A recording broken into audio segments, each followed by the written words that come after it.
ಕಲಿನಲಿ Kannada cartoon channel ಅನ್ನು subscribe ಮಾಡಿ ಹೊಸ ಕಾರ್ಟೂನ್ಗಳಿಗಾಗಿ ಬೆಲ್ ಐಕಾನ್ ಪ್ರೆಸ್ ಮಾಡಿ. ಇವತ್ತು ನಾವು ತೆನಾಲಿ ರಾಮನ ಬೆಕ್ಕು ಎಂಬ ಕಥೆಯನ್ನು ನೋಡೋಣ ಬನ್ನಿ. ಒಂದು ದಿನ ವಿಜಯನಗರ ಸಾಮ್ರಾಜ್ಯದ ಜನರೆಲ್ಲ ಶ್ರೀಕೃಷ್ಣದೇವರಾಯರ ಆಸ್ಥಾನಕ್ಕೆ ತಮ್ಮ ಸಮಸ್ಯೆಗೆ ಪರಿಹಾರವನ್ನು ಕೇಳಲು ಬಂದರು.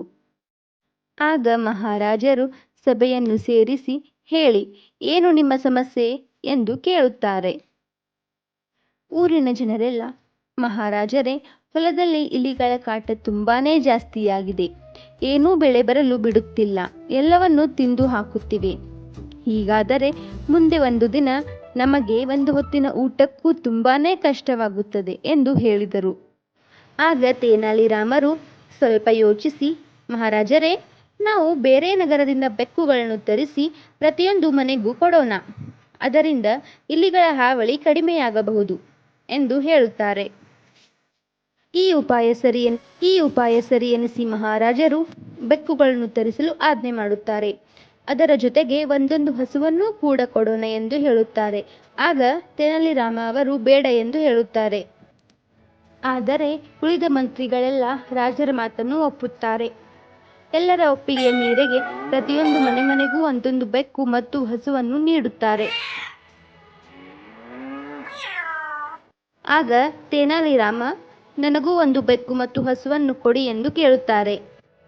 ಕೆಲವು ದಿನಗಳ ನಂತರ ಮಹಾರಾಜರು ಊರಿನ ಜನರಿಗೆಲ್ಲ ತಮ್ಮ ಬೆಕ್ಕುಗಳೊಂದಿಗೆ ಹಾಜರಾಗಲು ಹೇಳುತ್ತಾರೆ.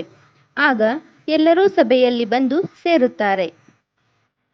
ರಾಜರು ಎಲ್ಲ ಬೆಕ್ಕುಗಳನ್ನು ನೋಡುತ್ತಾರೆ. ಎಲ್ಲವೂ ಚೆನ್ನಾಗಿ ಬೆಳೆದಿರುತ್ತವೆ. ಆದರೆ ನಮ್ಮ ತೆನಾಲಿರಾಮನ ಬೆಕ್ಕು ಮಾತ್ರ ಹೆಚ್ಚು ದಷ್ಟಪುಷ್ಟ ಮತ್ತು ಆರೋಗ್ಯಕರವಾಗಿರುತ್ತದೆ. ಇದನ್ನು ನೋಡಿ ಎಲ್ಲರೂ ಆಶ್ಚರ್ಯಗೊಳ್ಳುತ್ತಾರೆ.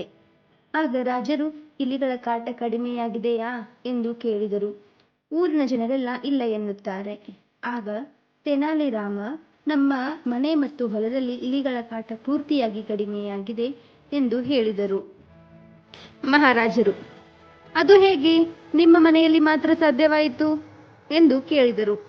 ಏಕೆಂದರೆ ನಾನು ಬೆಕ್ಕಿಗೆ ಹಾಲನ್ನು ಕೊಡುತ್ತಿರಲಿಲ್ಲ. ಅದಕ್ಕಾಗಿ ಅದು ಹೊಟ್ಟೆ ಹಸಿವೆಯನ್ನು ತಾಳಲಾರದೆ ಇಲಿಗಳನ್ನು ಹಿಡಿದು ತಿನ್ನಲು ಶುರು ಮಾಡಿತು. ಮಹಾರಾಜರೇ, ನಾವು ಇಲಿಗಳ ಹಾವಳಿಯನ್ನು ಕಡಿಮೆ ಮಾಡಲು ತಂದ ಬೆಕ್ಕುಗಳಿಗೆ ಹಾಲನ್ನು ಹೊಟ್ಟೆ ತುಂಬ ಕುಡಿಸಿ ಮಲಗಿಸಿದರೆ ಅವು ಇಲಿಗಳನ್ನು ಹೇಗೆ ಹಿಡಿಯುತ್ತವೆ ಎಂದು ಕೇಳಿದರು. ಆಗ ಮಹಾರಾಜರಿಗೆ ತೆನಾಲಿರಾಮ ಅವರು ಹೇಳಿದ್ದು ನಿಜ ಎನಿಸುತ್ತದೆ.